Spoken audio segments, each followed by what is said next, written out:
the body and fasting, training for the soul. The human body is like a well-tuned engine. When it is working properly, it has strength, energy, and the ability to accomplish great things. But just like any engine, it needs fuel to operate. And that fuel is food. Hunger was placed inside us as a natural signal. It tells us that the body needs to be fed. When we eat, we feel pleasure, satisfaction, and energy. Food keeps our body balanced and alive. So an important question arises.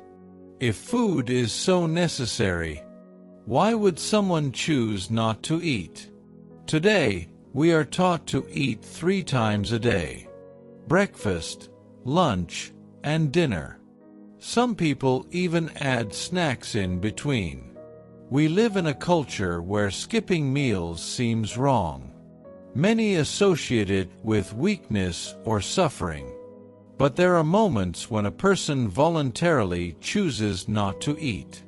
Some do it for health reasons, others to lose weight. But there is a type of fasting that is very different from all of these. The Bible speaks about fasting with a spiritual purpose. Biblical fasting is not a diet. It is not about appearance. It is not about impressing others. It is about God. Fasting is giving up something physical to strengthen something spiritual. In the Old Testament, the people of Israel practiced fasting at specific times. In Leviticus chapter 16, verse 29, we read about the Day of Atonement. On that day, all the people fasted. It was a solemn moment, a moment of repentance, a moment of reflection. The high priest offered sacrifices for the sins of the nation. He purified himself before entering God's presence. Fasting united the people in humility. It was as if everyone was saying, "We need forgiveness. We need God." Fasting was not simply skipping meals. It was recognizing dependence on God. In the New Testament, Jesus also spoke about fasting. In Matthew chapter 6, verses 16 to 18, he taught something very important. Jesus said fasting should not be done to show off. It should not be done to impress other people. Some people in his time would fast and make their faces look sad.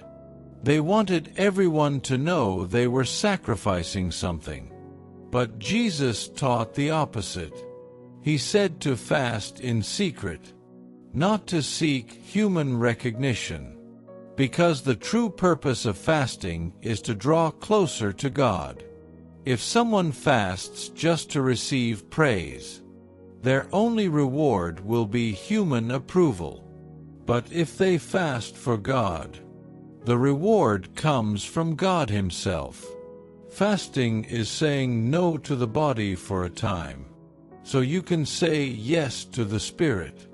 It is discipline. It is spiritual training. Just as an athlete trains to strengthen muscles, a believer fasts to strengthen faith. But we must understand something important. Fasting is not easy. The body will complain.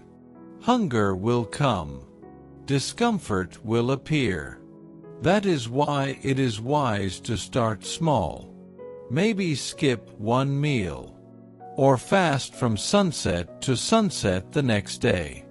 God honors small steps taken in faith. Before starting a fast, ask yourself, why do I want to fast? Fasting needs a reason. In the Bible, when David faced Goliath, he had a clear purpose. While everyone else was afraid, David had conviction. He was not moved by fear. He was moved by faith. Fasting also requires decision. It is not something to do casually. It is not, "I'll try until I feel hungry."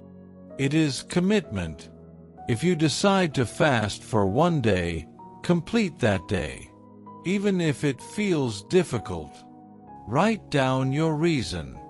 Put it on paper. Pray over it. Plan to succeed. There are different types of fasting. Absolute fast. This is when a person consumes no food and no water. It is very serious and usually happens in extreme situations.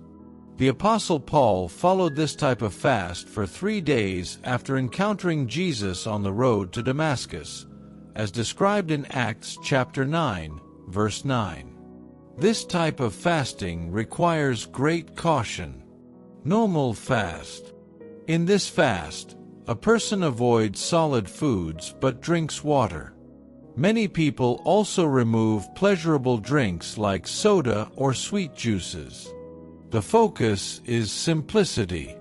Isaiah chapter 58 reminds us that fasting should not be selfish, but sincere before God. Partial fast. Daniel fast. Daniel chose not to eat from the king's table. He asked for vegetables and water for 10 days. Even so, he and his friends appeared healthier and stronger.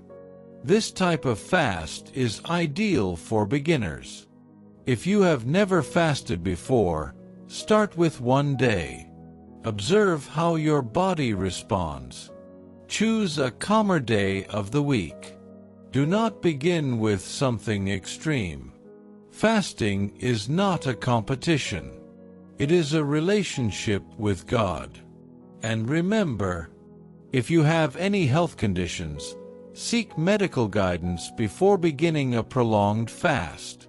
When you fast, you are saying, "God, you are more important than my food." It is an act of surrender. It is an act of humility. And God sees the heart. He does not measure your fast by its size, but by your sincerity.